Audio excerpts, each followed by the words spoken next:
안녕하세요. 저는 40대 초반의 지방 사는 여자입니다. 보통이라는 수식어로 가득한 제 삶에 갑자기 이런 일이 생길 줄은 몰라서 이렇게 글을 쓰게 됐어요.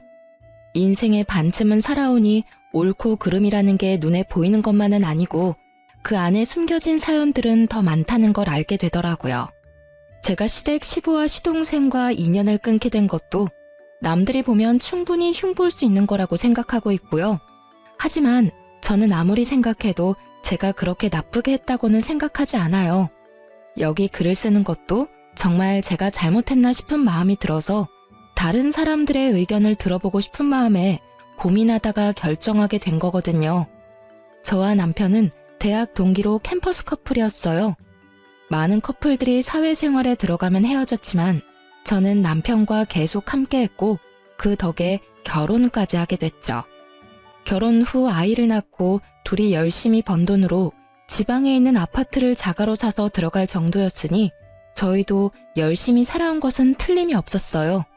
결혼 때 친정은 기댈 수도 없을 정도로 힘든 상태였고 시댁도 시모 혼자 돈을 벌어서 사느라 지원을 받을 수도 없는 상황이었어요. 시모는 워낙 꼼꼼하고 차분한 분이라 젊을 적부터 한 푼 한 푼 열심히 모아 겨우 마련한 아파트를 한 채 가지고 계셨어요. 처음에는 시모와 제가 잘 맞지 않다고 생각했거든요. 제 성격이 워낙 예민해서 특히 애 키울 때는 시모의 행동들이 하나부터 열까지 거슬렸었죠.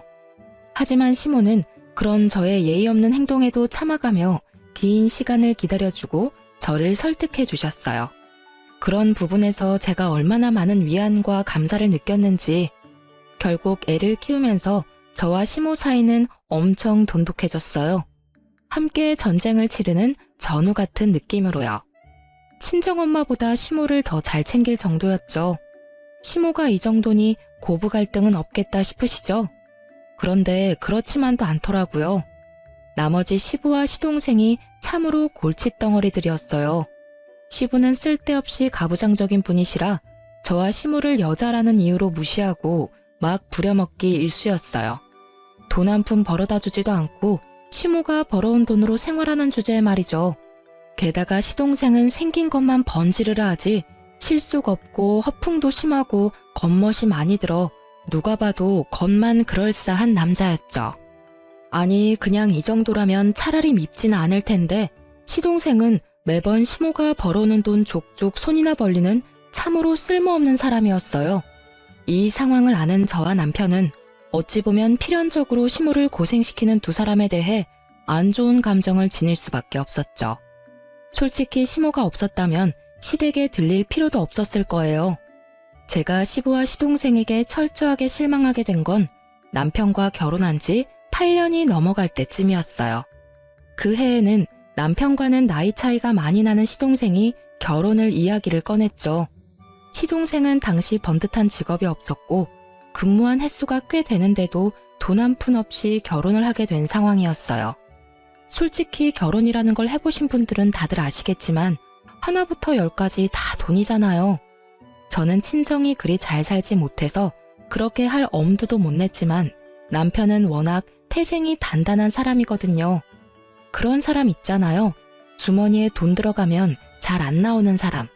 그렇다고 구두쇠는 아니고 정말로 필요할 때는 돈을 쓰는 그런 사람이었어요. 당시 친정아버지가 아프셔서 집안이 휘청했는데 그때 도와준 게 남편이었어요. 그리고 결혼식은 간소하게 하자고 했었고 저는 너무나도 고마운 마음으로 그렇게 하기로 했었죠.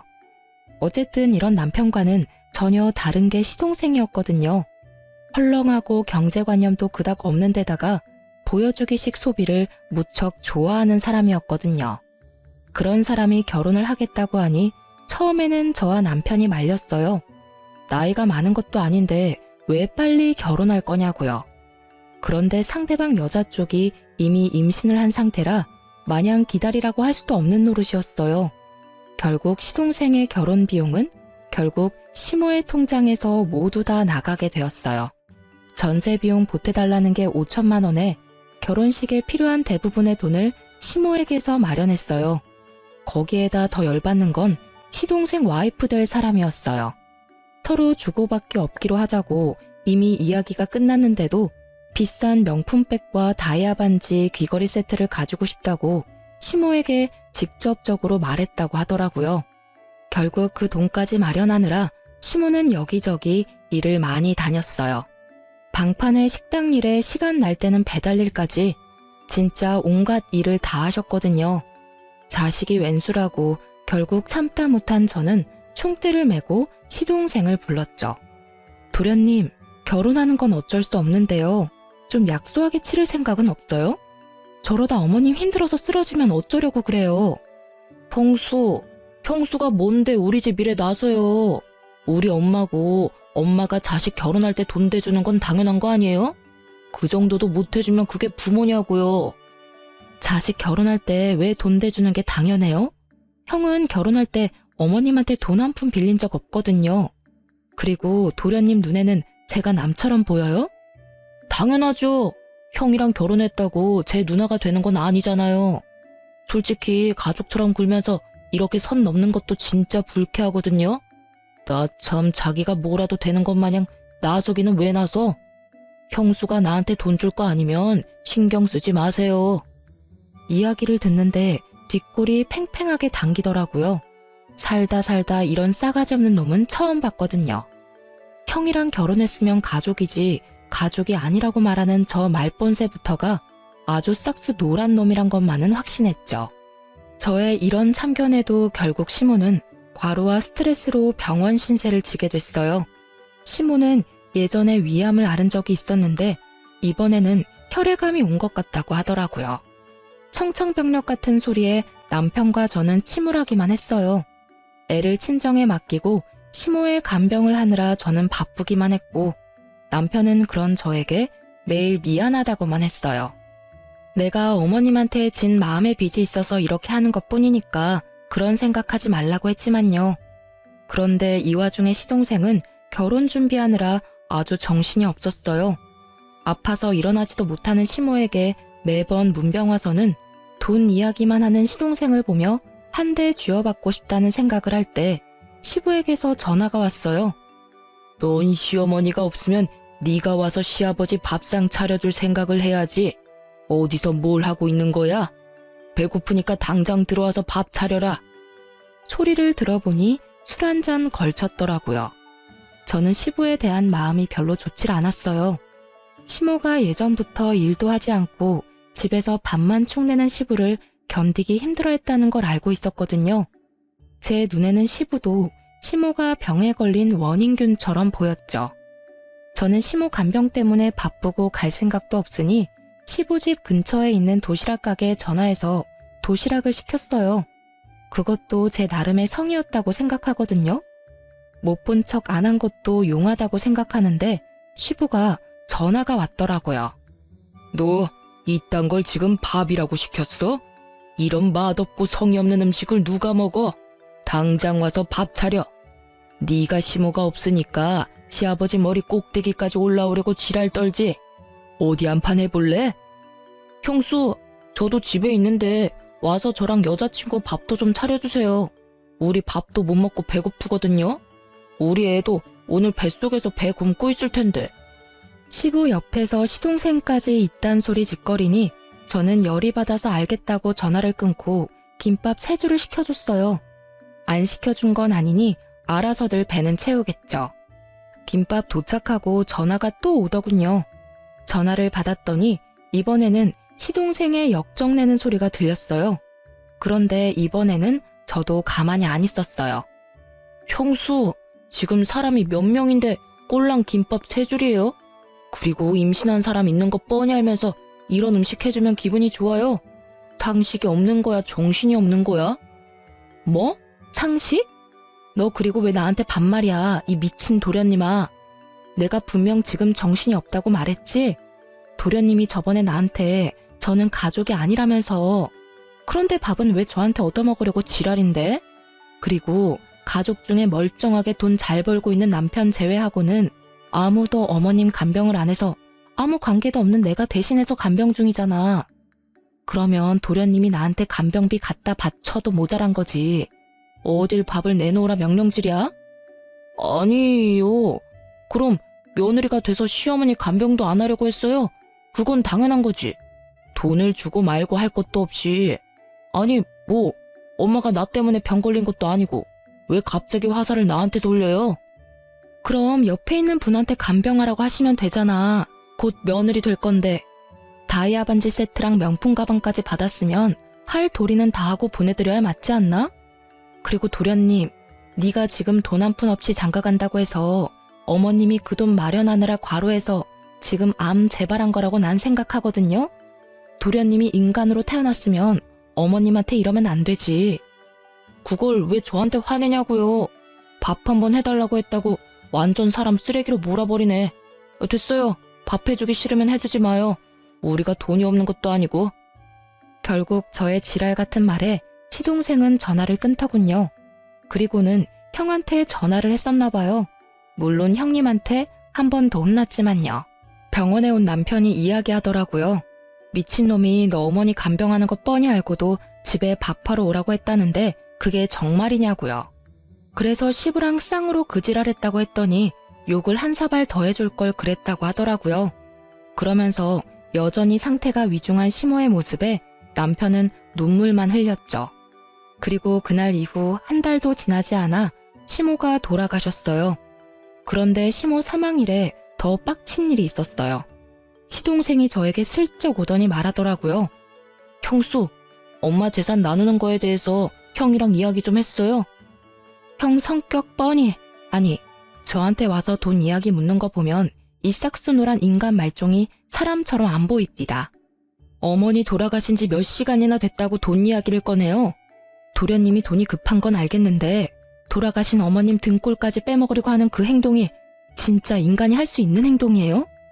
열받은 제가 시동생에게 소리치자 시동생은 도리어 저에게 한 소리 퍼부으려고 얼굴을 귀신같이 일그러뜨리더라고요. 저도 지지는 않을 생각으로 눈 부릅뜨고 있었는데 결국은 주위에서 시동생을 보며 수군거리자 입을 꽉 닫더군요. 그 길로 시모 보내는 길 내내 썩은 표정 지어서 저는 또 열이 받았어요. 가는 길도 불편하게 만들어 제 마음까지 아팠으니까요.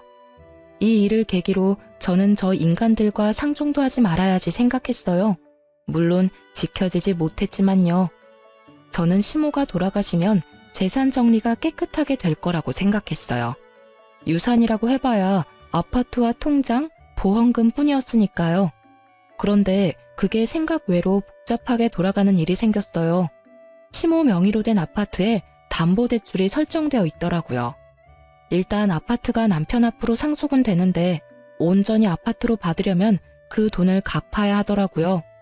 그 돈을 못 갚으면 아파트를 팔아서 그 대출금을 마련해야 하는 거고요. 아파트는 6억이 좀 안 되는데 대출은 2억 7천 정도였어요. 거의 반값이었죠. 남편과 저는 시모가 이 큰 돈을 어디에 썼나 싶더라고요. 그 와중에 시동생은 아파트 빨리 팔고 자기 몫으로 반을 달라고 아우성이었고요. 남편은 일단 그 내역이 뭔지 모르고 시모가 급히 돈이 필요해서 썼을 거라고 잠정적으로 생각하고 시동생에게 딱 절반씩 나누자고 했죠. 그런데 그때 시부가 굉장히 뺀질거리면서 나서더라고요. 나도 오랫동안 같이 살았으니 그 돈에 권리가 있는 거 아니냐?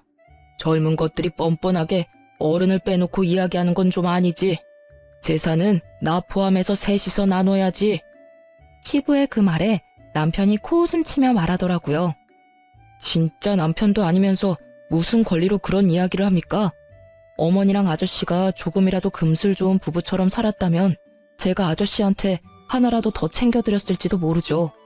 그런데 우리 어머니한테 어떻게 하셨는지 기억 안 나세요? 일은 하나도 안 하면서 집에서 삼시세끼 밥 꼬박꼬박 얻어드셨죠? 그러면서 엄마 아플 때 병원 한 번 데려가 주지도 않고 그게 무슨 남편이냐고요. 실은 저도 늦게 알게 됐는데 시모와 시부는 사실혼 관계라고 하더라고요. 시부는 처음에 혼인신고를 하지 말자고 했고 시모는 마음이 상해서 결국 그 뒤에 시부가 혼인신고하라는 말을 그냥 무시하고 혼인신고를 하지 않았다고 하더라고요. 특히 시부가 일을 안 하게 된 날부터는 혼인신고하면 자식들이 더 힘들까봐 일부러 혼인신고를 안 한 것 같더라고요. 그러니 시부는 법적 상속인이 아니게 된 거죠. 말 한 번 섭섭하게 하네. 나도 너희 엄마 걱정했어. 그 사람도 없는데 돈까지 없으면 지금 당장 길거리에 나 앉으라는 말이냐? 그런 법도가 어디 있어? 사실혼 관계도 혼인 관계지. 걱정하셨겠지. 우리 엄마 없으면 이제 밥 차려줄 사람 없을 거고 이제는 그 이후로 우리 와이프 불러다가 밥 차리라 할 거 아니냐고. 저번에 어머니 아플 때도 어머니 병간호하는 와이프 불러다가 밥 차리라고 했잖아요. 내가 어이가 없어서 그 이야기 듣고 진짜 다 때려 엎으려다 참았어요. 엄마 아직 살아계셨을 때니까. 경고하는데 앞으로 재산 이야기에 나대지 마세요. 어떻게 할지는 제가 결정합니다, 아저씨. 결국 시부는 남편 말에 열받았지만 대꾸는 못했죠. 자기도 이리저리 찾아봤을 거예요. 사실혼 관계라는 것만으로는 아무것도 받을 수 있는 게 없다는 걸 알았겠죠. 시부는 남편과 대화가 통하지 않으니 시동생을 이용하려 하더군요.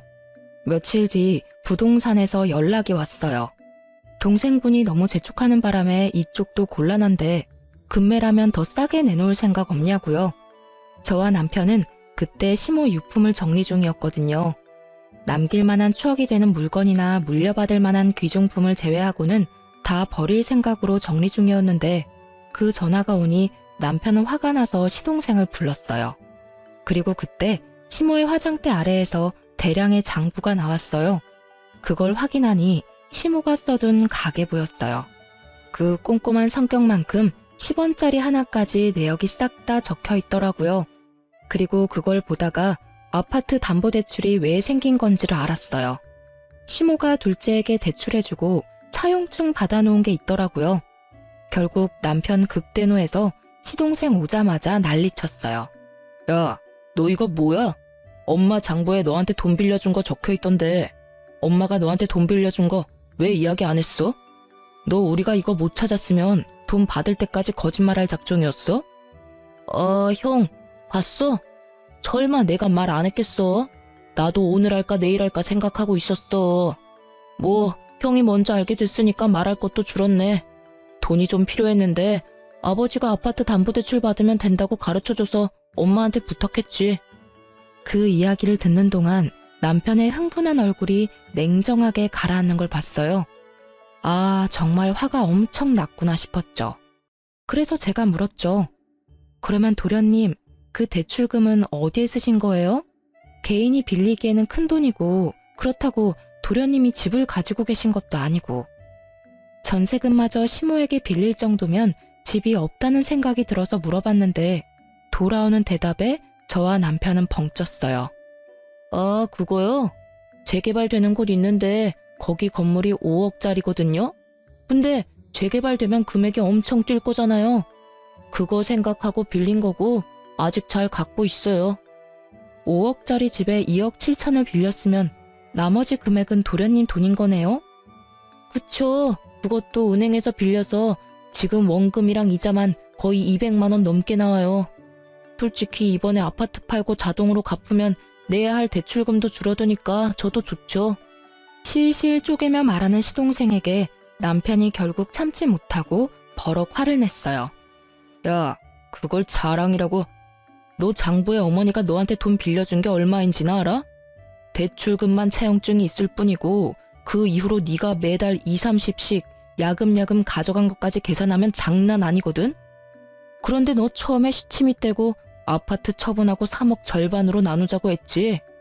가만 보니까 내가 몰랐으면 너 그 돈 다 꿀꺽할 셈이었네? 네가 아파트 대출금 싹 다 가져갔으니까 넌 아파트 처분하고 남은 돈에 아무런 권한 없는 거 알지? 지금 네가 이 아파트 처분과 관련한 돈 중에 주장할 수 있는 금액은 2천만 원이 다야. 그러니까 나머지 금액은 내가 다 가져가도 할 말 없지? 그런 게 어딨어. 나도 엄마 아들이고 유산 주장할 수 있지. 그리고 엄마가 나한테 돈 빌려줬다는 거 어차피 차용증 없으면 다 필요 없는 거 아니야? 떡하니 있는 차용증을 없는 셈 치자는 거냐? 너 미쳤지? 이거 봐. 차용증을 적어놨네. 네가 지장까지 딱 찍어서. 확인이 왜 안 되겠냐고 이 모자란 놈아. 아이고, 저것도 아들이라고 큰 돈 빌려주고 죽기 직전까지 일하러 다닌 어머니 생각하면 너한테 돈 한 푼도 주기 싫으니까 앞으로 내 앞에서 유산 이야기 꺼내지도 마.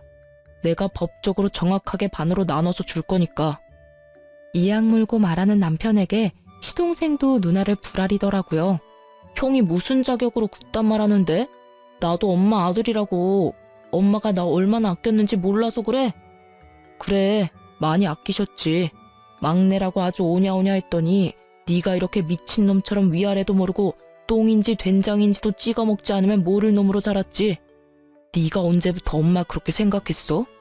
여자 임신시켜가지고 결혼하는 주제에 엄마한테 전세금이며 예물비며 싹 다 받아가고는 아픈 엄마 병원에 있는 동안에도 병간호 우리 와이프한테 다 맡겨놓고 여친이랑 룰루랄라 잘 놀았더라. 아, 그러고 보니 전세금도 있네? 엄마가 전세금 빌려주기로 했다면서?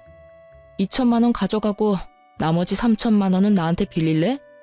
나는 엄마랑 다르게 이자 꼬박꼬박 받을 건데 괜찮으면 그렇게 하고. 예물비는 네가 알아서 마련해. 대출금도 반으로 줄 텐데 알아서 잘할 수 있겠지. 너 앞으로 돈 이야기 내 앞에서 하면 진짜 호적 파버릴 거야. 그리고 이 집 팔리면 바로 짐 뺄 수 있도록 짐 챙겨놔. 결국 저희는 시모 물건을 챙겨 집으로 돌아왔어요. 집으로 돌아오는 차 안에서 남편이 그러더군요. 슬퍼해도 모자랄 시간에 저런 것들 상대하고 있으니 지금 자기가 뭐 하는 건지 모르겠다고요. 엄마 가는 길에 자식들끼리 싸우는 모습 보이기 싫은데 진짜 생각 없이 사는 저 사람들 때문에 죽겠다고 말이죠. 결국 남편은 결정했어요. 집안의 돈 정리, 관계 정리 싹 다 깨끗하게 해버리기로요. 그렇게 시모 사후에 남편은 법적으로 아무런 문제 없도록 하나부터 열까지 정리하기 시작했어요. 시모 앞으로 된 재산은 아파트와 생명보험금이 2억 정도 있더군요. 보험금이 있다는 걸 알게 된 시동생은 또 급하게 찾아와 남편에게 말하더라고요. 엄마 생명보험금은 나한테도 받을 자격 있잖아. 반은 줘야지. 나 요새 돈 없어서 힘들다고. 너 아파트 대출금 없어져서 이제 좀 살만하지 않냐? 그거만 없어도 대출금 절반으로 줄어들 텐데 왜 그렇게 앓는 소리야? 대출금 줄어든 대신에 전세금이랑 예물비 때문에 또 돈 빌렸어. 자기가 쪼들리니 계속 재촉하더라고요. 남편이 계속 재촉하니 어쩔 수 없이 보험을 확인했죠. 그런데 시모가 죽기 직전에 생명보험금 수익자를 법정 상속인에서 제 이름으로 바꿔놨더라고요. 저도 제 이름이 나오니 뜬금없이 깜짝 놀랐죠. 뭐가 잘못된 것 같아서 수익자가 언제 누구에 의해 변경되었는지 확인해봤거든요. 바로 시모가 본인 담당하는 보험 설계사를 직접 만나서 변경했다고 하더라고요. 어찌됐든 보험금 2억 원이 제 손에 들어오게 됐어요. 그 이야기를 들은 시동생이 완전 발광하더라고요. 이게 뭐예요? 왜 우리 엄마가 생판 남인 형수한테 보험금을 남기냐고요? 뭐 잘못된 거 아니에요? 아들이 둘이나 있는데 굳이 며느리로 할 필요도 없었잖아요. 이거 혹시 형수가 엄마 꼬셔서 수익자 변경한 거 아니냐고요? 엄마 옆에서 알랑방구 떨면서 들러붙어 있을 때부터 알아봤어야 하는데 네 형수한테 그게 무슨 말버릇이야? 어머니 보험 설계사가 네가 돈을 마구잡이로 쓰는 바람에 어머니가 직접 수익자 변경했다더라. 네가 그렇게 못 믿겠으면 내가 보험 설계사한테 전화해서 왜 수익자가 변경됐는지 물어보자. 남편은 바로 보험 설계사에게 전화했어요. 네, 안녕하세요. 수익자 변경한 것 때문에 제 동생이 의문점이 있다고 해서 연락드렸어요. 혹시 수익자 변경을 왜 했는지 지금 말씀 좀 해주시겠어요? 아, 네네. 돌아가시기 2달 전쯤 병원을 다녀오고 나서 저를 만나자고 하셨어요. 그때 수익자를 변경했어요. 수익자를 며느리 앞으로 한다길래 제가 여쭤봤거든. 장성한 아들이 둘이나 있는데 며느리한테 변경하는 이유라도 있냐고요. 그랬더니 둘째가 씀씀이가 해프고 집 거덜낼 정도로 가져가니 보험금을 받으면 다 써버릴 거라고 하더라고요. 어차피 아들놈들은 아파트 나눠 가질 건데 보험금이라도 자기 병수 밟은 며느리 앞으로 주고 싶다고. 돌아가기 직전에도 확인 전화하시며 말씀하셨고요. 그리고 무엇보다 며느리에 대한 마음이 애틋하시더라고요. 아플 때 힘들 때 자기 신경 써주는 건 며느리밖에 없다고 하시는 거 보니 고부간의 사이가 무척 좋은 것 같다고 생각했죠. 거짓말이죠? 엄마가 설마 나한테 한 푼도 안 남겨주시다니. 이거 형수가 다 모함한 거죠? 왜 내가 아들인데 나는 한 푼을 못 받아요? 이거 진짜 둘이서 짜고서 나 물 먹이려는 거 아니에요? 어쩌면 이렇게 둘이서 다 가져갈 수가 있어요. 우리가 뭘 다 가져가는데? 너 말 똑바로 해. 네가 가져가는 건 2억 9천만 원이야. 그것만 해도 크다고 생각하는데 뭐가 하나도 없냐고. 너 그 돈 묶여 있었으니까 별 생각 없지? 그게 엄마 돈이라는 생각도 없고. 네가 이러니까 보험금 수익자를 변경하신 거지. 그러니까 왜 그렇게 되냐고요. 아파트 담보대출은 이미 끝난 건이잖아요. 보험금은 다르죠. 엄마가 넣은 보험금을 왜 며느리인 형수가 가져가요? 형수가 받을 거면 제 와이프도 받아야 되는 거지. 이거 명백한 차별이고 문제 있는 사항이라고요. 나 진짜 이런 식이면 고소할 거예요. 하세요. 도련님 마음대로 한번 해보시라고요. 도련님이 어머님한테 어떻게 한 건지 가슴에 손을 얹고 생각해봐요. 어머님이 정 떨어지는 것도 당연하지 않을까 싶은데 그걸 도련님만 모르고 계시네요. 아파서 병원 들어와 있는 사람한테 결혼식 돈 모자라다고 돈 달라고 그렇게 떽떽거리며 사람 괴롭게 만들어 놓고 뭐요? 도련님 여자친구한테 보험금 주고 싶었으면 여자친구한테 엄마 병간호나 좀 해주라고 하지 그랬어요. 그랬으면 저 혼자 가져갈 일도 없었을 텐데. 아니 도련님이고 시아버님이고 어떻게 아픈 어머님을 그런 식으로 대할 수 있어요? 어머님이 식모예요? 어머님이 돈 뽑는 기계냐고요. 당신들이 그런 식으로 행동하니까 어머님이 생판 남인 며느리한테 돈 남긴 거 아니냐고요. 어깨 위에 있는 게 장식이 아니면 생각들 좀 하시라고요. 결국 제 말에 반박조차 못한 시동생은 부들부들 떨며 남편에게 기가 막힌 말하더라고요. 알았어. 형수 말 다 맞다 치고 이해하고 넘어갈게. 보험은 이미 수익자가 지정된 상태라 바꿀 수 없다고 하니 포기할게. 이렇게 됐으니 보험은 필요 없어. 그런데 엄마 돌아가셨으니까 지금은 형이 내 보호자잖아.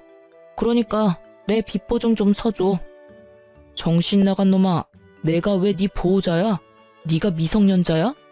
너 일하고 돈 버는 사지 멀쩡한 성인이야. 나는 빚보증 같은 거 서줄 생각 없어. 네가 평생 엄마 등골 빼먹으면서 살아서 남한테 빨대 꽂는 게 당연한 거라고 생각하는 것 같은데 나한테까지 그런 식으로 하게 두지는 않을 거야. 너도 나이 먹을 만큼 먹었으니 너 알아서 해. 다른 사람들한테 손 벌릴 생각하지 말고.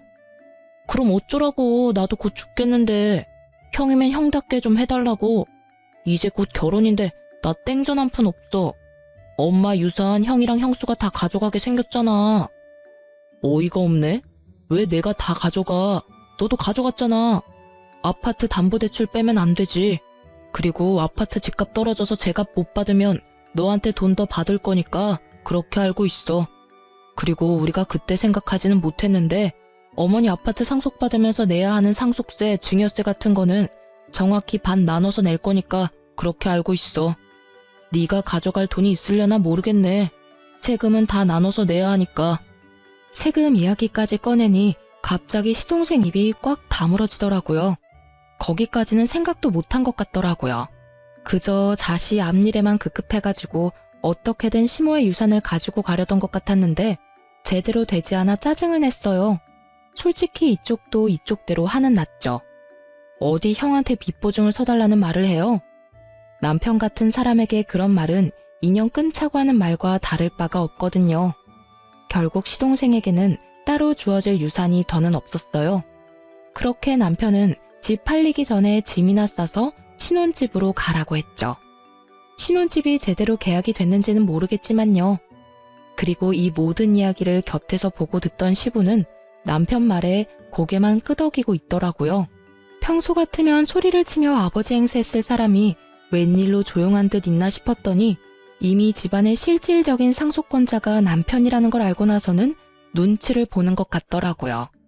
혼인신고가 되어 있지 않은 사실혼 관계라면 집안에 상속받은 자식들이 정을 봐서라도 돈을 조금이라도 해주면 다행인 거고 안 해줘도 법적으로 문제될 건 없는 상황이었거든요. 그러면 나는 이제 어디서 살아야 하냐? 너희 집에 들어가서 사는 건 안 되겠지? 그럼 너희가 돈을 조금이라도 나눠주면 내가 집 하나 얻어서 조용히 살아도 되는데 말이다. 네 엄마랑 오래 산 것도 있고 그간의 정이 있으니 나한테도 어느 정도는 줘야 되지 않겠냐? 저번에도 말했지만 아저씨가 엄마랑 살면서 뭘 해주셨는데요? 저는 처음부터 엄마랑 아저씨 같이 사는 거 반대였어요.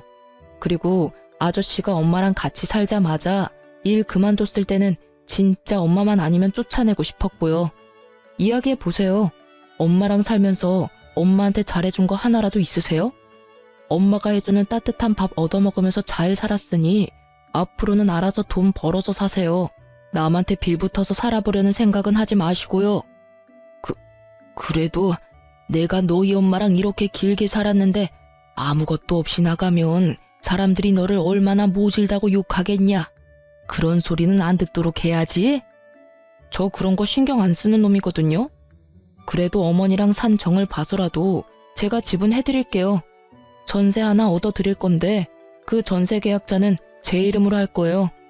딱 거기까지만 해줄 거고 원룸으로 얻어줄 겁니다. 거기에 나오는 공과금은 다 아저씨가 내시고 저한테 연락 오는 순간 계약 해지하거나 종료시켜버릴 거니까 알아서 잘 내세요. 제 입장에서도 많이 양보한 거라고 생각한 건데 이것도 싫으시면 그냥 관두셔도 됩니다. 그 말에 시부가 괜히 궁시렁대더라고요. 아니, 그래도 사람 살 수 있을 정도로는 해줘야지. 그리고 너무 그렇게 빡빡하게 굴면. 싫으시면 지금 이야기하세요. 저는 어차피 아저씨도 사람들 눈도 신경 안 쓴다니까요. 그럼 하지 말까요? 아니야. 그것도 감사하게 받아야지. 그런데 나가는데 뭐 이삽이라도 좀 줘야지. 그 말에 남편이 열받아서 시부에게 소리치더라고요.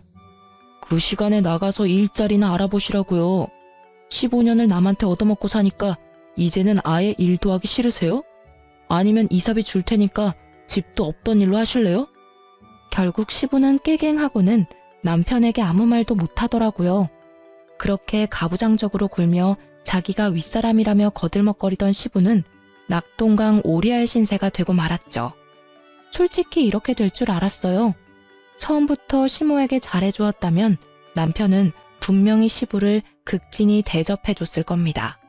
돈이 아무리 들어도 사이좋은 부부처럼 보이기만 했더라면, 술 먹고 매번 행패 부리고 시모를 식모처럼 부리지 않았더라면 최소한의 생계는 유지할 수 있도록 해줬겠죠. 본인 인생 지옥길에 들어선 줄도 모르고 시모 돌아가실 때까지 잘난 척 거들먹거리며 행패 부리던 시부는 결국 이렇게 인생 말년에 혼자 호래비 신세를 면치 못하게 됐어요. 게다가 그렇게 사이가 좋던 시동생도 시부를 못 본 척하는 바람에 시부는 더 괴로워하는 것 같더라고요. 자기가 뿌린 씨앗, 자기가 거둔 거죠. 결국 이때 이후로 남편은 일사천리로 상속과 관련한 일들, 시모의 사망과 관련된 일들을 모두 정리했어요. 그리고 시동생이며 시부 얼굴은 보고 싶지도 않다고 하며 이야기가 나올 때마다 치를 떨었죠. 그래도 어머니 생각이 많이 났는지 납골 땅은 자주 들르더라고요. 그렇게 조금씩 시모의 빈자리가 차츰차츰 메워질 때쯤 시동생이 매우 급한 일로 저희 집을 찾아왔더라고요. 남편이 정말 싫어하는 얼굴을 했지만 결국에는 집 안으로 들여 이야기라도 들어보자고 했어요. 형, 진짜로 좀 도와줘. 나 파산하기 일부 직전이야. 무슨 소리야? 너 아파트 처분해서 대출금 줄었잖아. 그게 아직 몇 달 지나지도 않았는데 뜬금없이 웬 파산인데? 들어봐. 내가 그때 2억 7천 주고 산 건물 기억하지? 내가 그거 진짜 정확한 정보로 산 건데 재개발 코앞에서 엎어졌어. 지금 그거 완전 허름하고 수익도 나지 않는 건물이라 사려는 사람조차 없어.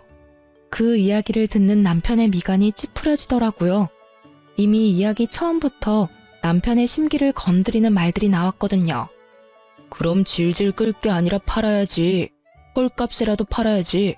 본전 보고 판다는 생각을 하니까 대출 원금의 이자까지 아직 나가고 있는 거 아니야. 나도 그 생각했지. 팔려고 했는데 산다고 전화 온 사람들 전부 다 가격을 완전 후려쳐서 부르는 거야. 본전은 못 돼도 어느 정도 선이라는 게 있잖아. 근데 반값 이하로 부른다니까.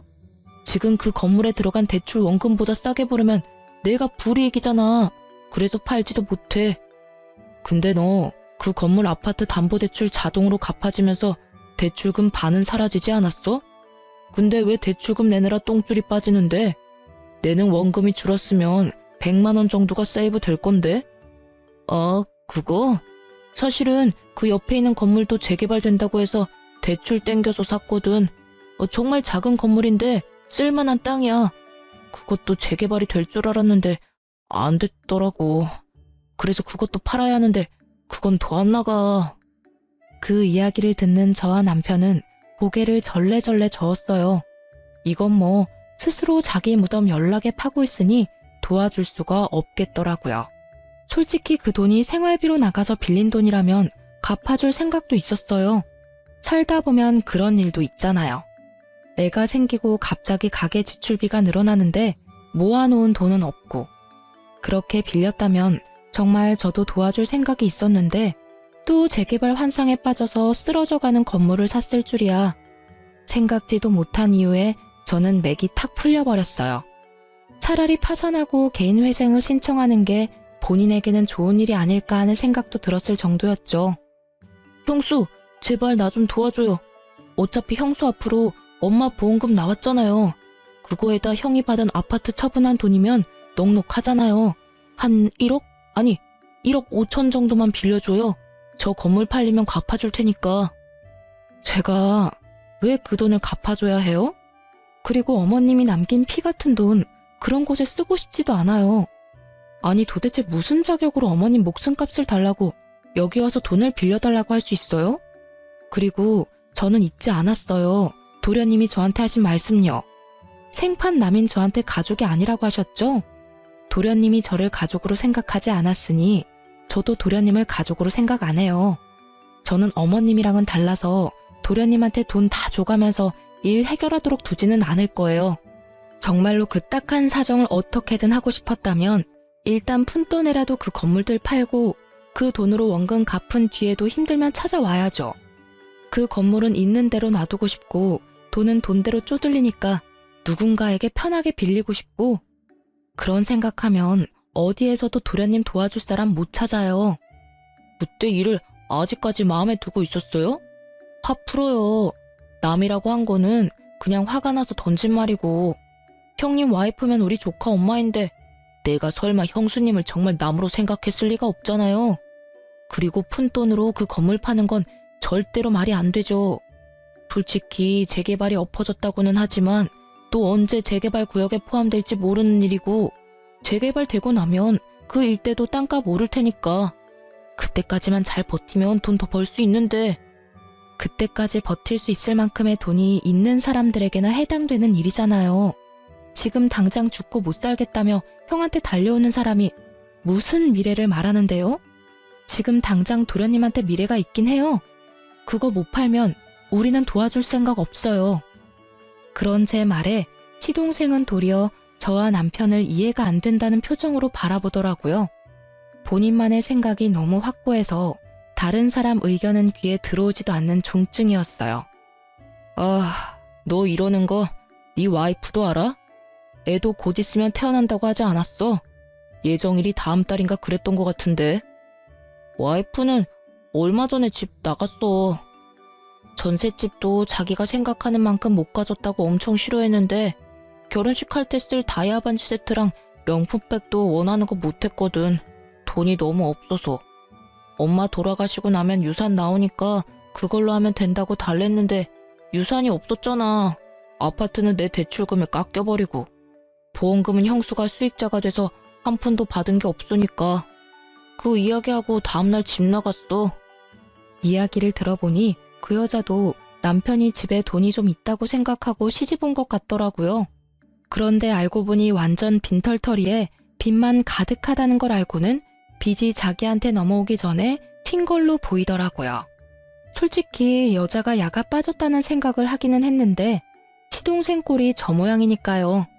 저런 남자와 결혼하면 평생이 가시밭길 아니겠어요? 그런 여자의 선택을 야속하다 할 수도 없는 노릇이죠.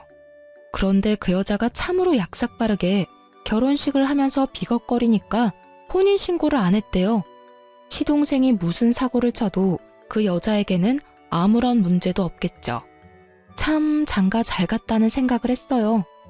우리는 알려주지 못하는 인생의 쓴맛을 그 여자가 알게 해주었으니 말이죠. 큰 인생 경험을 한 시동생이었지만 결국 그런 큰일에도 크게 변함은 없었습니다. 그리고 시동생의 이야기를 들은 저희는 시동생을 도와주지 않았어요. 우리가 도와주지 않더라도 그 건물들을 처분하면 살 길이 나오니까요. 그런데 결국에는 시동생이 그 돈을 다 못 갚아서 전부 경매로 넘어갔고 결국 파산 신청에 들어갔다고 하더라고요. 나중에 알고 보니 전세금의 카드빚까지 상당했다고 하더라고요. 그 카드빚은 거의 대부분이 그 여자에게 쓴 것들이었고요. 그런 시동생이 집까지 잃고 간 곳이 어디인지 아세요? 바로 남편 명의로 남편이 계약해준 시부의 전셋집이었답니다. 집주인이 연락 왔었거든요. 계약했을 때는 한 사람이었는데 왜 두 사람이 사냐고 말이죠. 남편은 그분 아들이니 크게 걱정 안 해도 되고 문제가 생기면 연락만 달라고 했죠. 남편이 신경 쓰여 하길래 제가 근처 한번 가서 확인해 봤거든요. 두 사람이 어떻게 지내는지. 시부는 시모 살았을 적에는 빳빳하게 다린 셔츠와 바지를 입고 동네 돌아다니며 사장 소리 들으면서 떵떵거리며 지냈거든요.